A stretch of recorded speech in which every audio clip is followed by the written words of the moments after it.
Okay, so these are the calves I've been hired to precondition. I got the straw out. Here's what they're eating right now. Right in the evenings, they're just eating corn silage, and in the morning I feed them their ration, which here's a little bit left of it, just a little bit left. So they're getting corn silage at night and actual ration in the morning. So far, I'm gonna get through my fence here.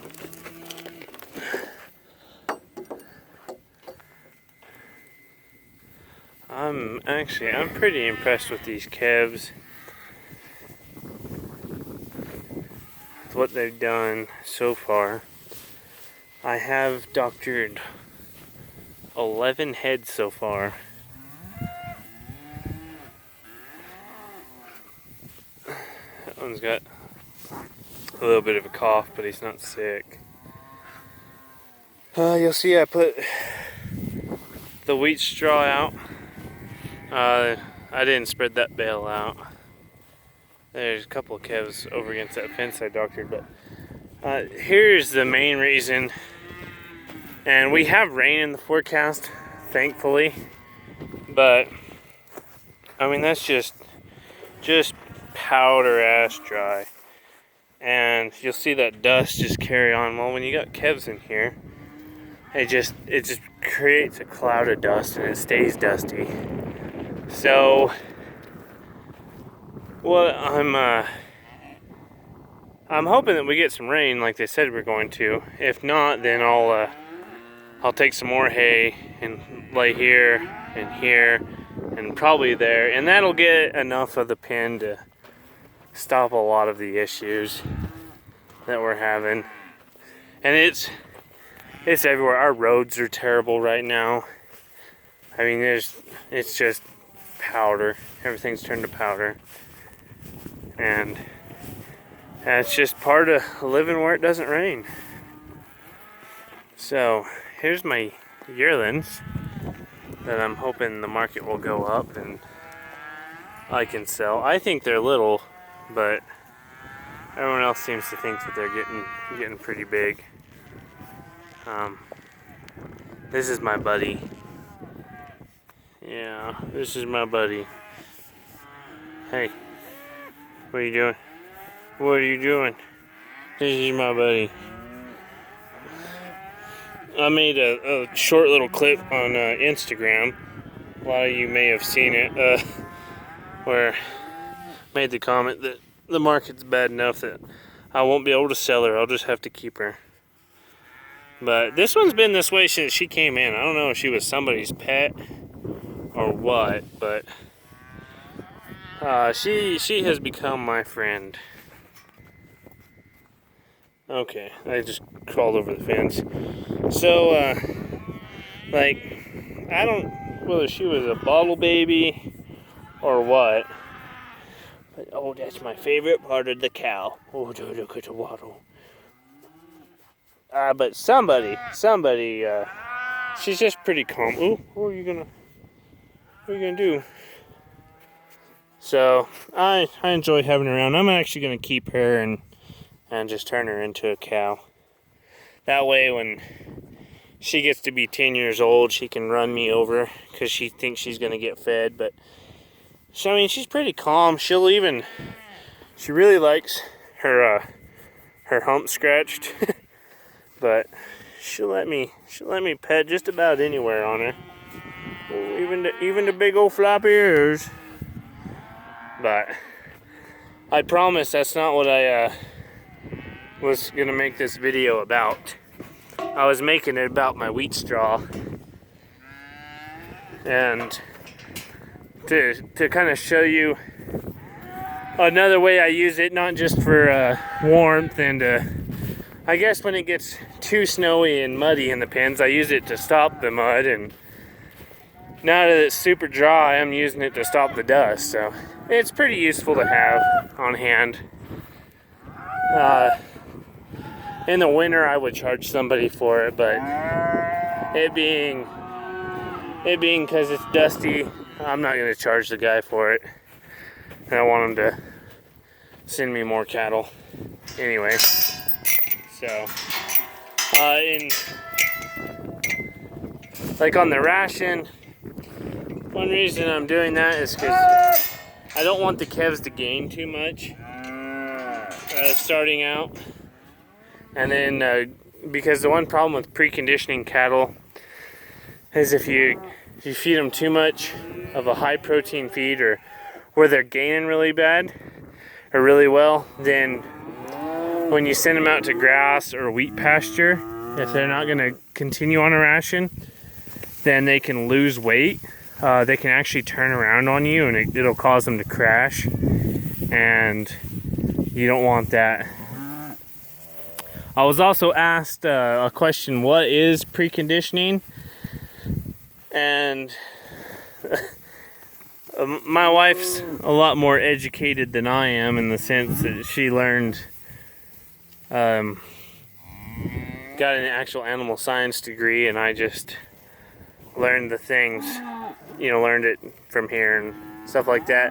What we all call preconditioning, everyone in this area, and even people back Arkansas, places like that where we buy cattle or have bought cattle, preconditioning to us is when you get a set of calves that have just been pulled off cows, or usually when they've been pulled off cows, it's kind of like weaning, but you pull the calves off and you send them to a place like I have, a small grow yard.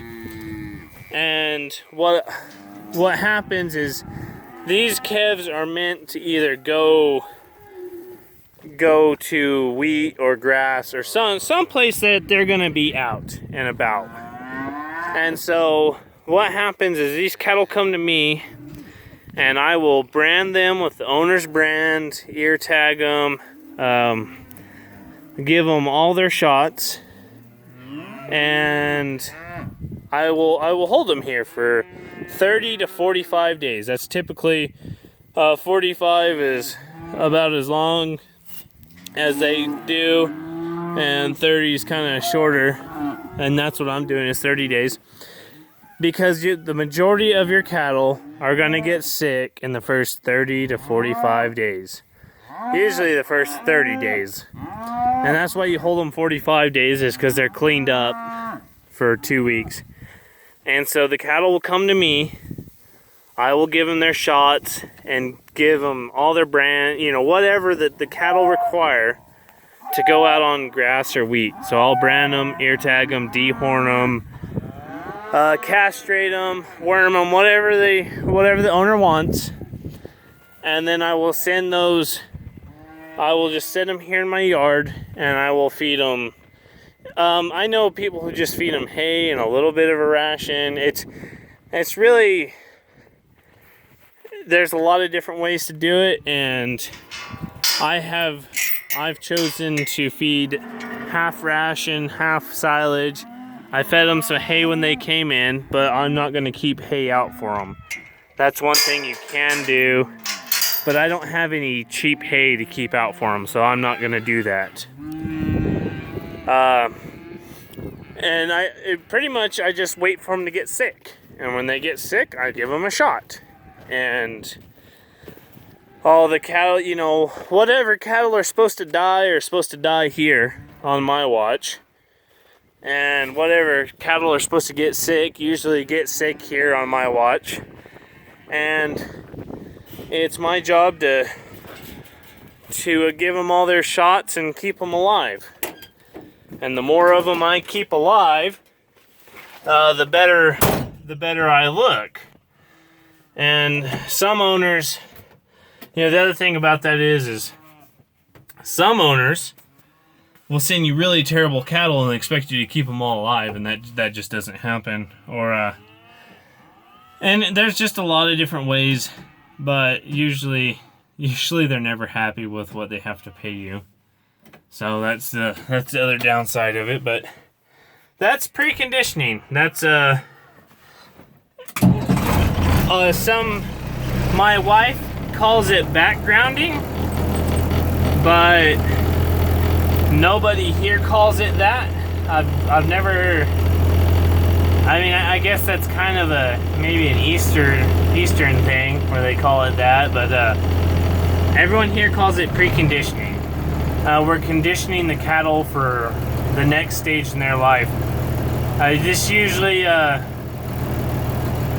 backgrounding would be like taking heifers that are going to be AI'd and feeding them a ration, or taking cattle that are either going to be held for breeding cattle like heifers and growing them from a weaning weight till a weight you can breed them.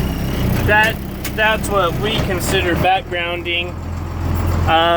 We also consider backgrounding is another term for grow yard. So I'm growing the calves from right off of their mothers to feeder cattle weight to 800 pounds before they go into a feed lot to be finished. We consider that to be backgrounding, but what I'm doing for a 30-day period is, we always called it preconditioning, and everyone I've ever talked to calls it that. So I'm sure my wife is going to watch this video and be wound up, but that's okay. It keeps the marriage feisty. So I hope I answered your questions. I've had a hard time responding to a lot of the comments, and it's just because I've been tired and I just had things going on. So I'm gonna try to do more videos like this where I just answer your questions in the video, because I think it's a lot more interesting, and I hope you think it's a lot more interesting. So that should take care of the preconditioning question and a few others. So thanks for watching. Always, if you like us, subscribe. We appreciate that. And if you want to support us through buying a t-shirt, which I have one on, but it's under my hoodie. So you can always email us at Cowecartelproductions@gmail. But I'm gonna get back to doing what I should be doing. So thanks for stopping by.